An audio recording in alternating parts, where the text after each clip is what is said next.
माँ का बड़ा दिल। एक पति पत्नी के जोड़े को 2 बच्चे हुए, दोनों ही बेटे। माँ बाप ने इन दोनों ही बच्चों को खूब प्यार से पाला पोसा, पढ़ाया लिखाया, बड़ा किया और इस काबिल बनाया कि यह अच्छी नौकरी कर सके, समाज में अच्छा जीवन व्यतीत कर सकें। अपने बच्चों के लिए दिन रात कड़ी मेहनत करके एक बंगले जैसा 2 मंजिला घर बना कर दिया ताकि दोनों बेटे शादी के बाद भी एक साथ लेकिन अलग अलग कमरों में रह सके, ताकि आगे चलकर कभी बंटवारे का विचार ना आए और इनमें लड़ाई झगड़े ना हो। दोनों बेटों को अच्छी नौकरियां लग गई, दोनों की ही शादी हो गई। बड़ा बेटा जो घर के पहले माले पर रहता था, उसको एक बच्चा भी हुआ। पोते का मुंह देखकर दादा दादी बहुत खुश हुए। सब ठीक चल रहा था, लेकिन थोड़े ही दिनों बाद बूढ़े पति की मौत हो गई। जब तक पति जिंदा था, दोनों बेटे और बहू माँ का सम्मान किया करते थे। जैसे ही पति मर गया, दोनों बेटे और बहुएं हर दिन माँ की सेवा करना तो दूर, माँ को हर दिन खाना खिलाने के लिए भी राजी ना थे। दोनों बेटे और बहुओं ने मीटिंग की और तय किया कि माँ को खाना खिलाने की जिम्मेदारी बांट ली जाए, यानी कि 15 दिन बड़ा बेटा और 15 दिन छोटा बेटा माँ के खाने की जिम्मेदारी लेगा। जिन बेटों को बिना दिन रात देखें, भूख ना होते हुए भी और मनचाहा खाना हमेशा खिलाने के लिए जो माँ तैयार रहती थी, अब उसी माँ को बेटों के यहाँ पर दिनों के हिसाब से खाना दिया जाता था। माँ का दिल बड़ा था। माँ को इस बात की खुशी थी कि वह जैसे भी हो अपने बेटों के साथ रह रही है, और इसी खुशी के कारण बेटों के द्वारा दी गई रूखी सूखी भी उसे किसी पकवान से कम ना लगती। लेकिन दुर्भाग्य की बात तब हो जाती जब किसी महीने में 31 दिन आ जाते और उस एक दिन माँ को भूखा ही रहना पड़ता।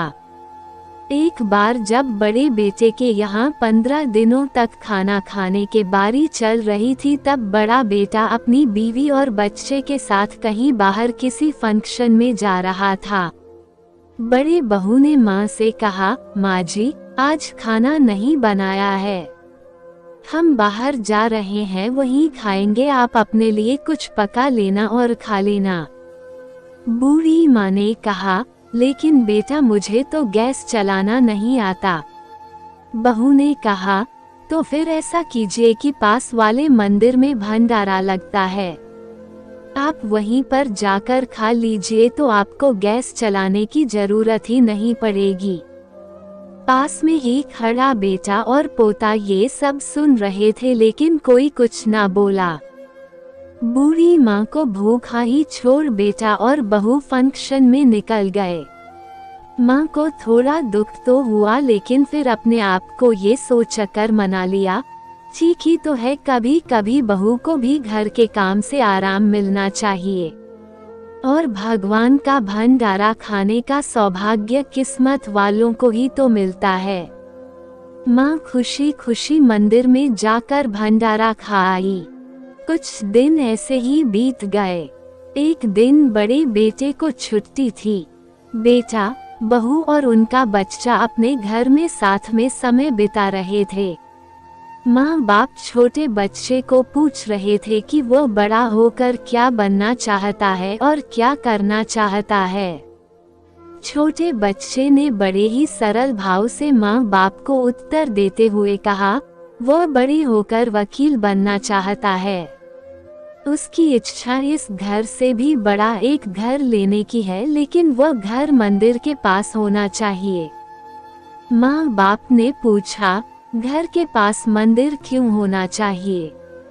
तब बच्चा माँ बाप से कहता है, घर के पास मंदिर इसलिए होना चाहिए ताकि जब मैं बड़ा होकर किसी फंक्शन में बाहर जाऊँ तो आप दोनों को ज्यादा तकलीफ ना हो। मंदिर नजदीक रहेगा तो आपको ज्यादा दूर जाकर भंडारा नहीं खाना पड़ेगा।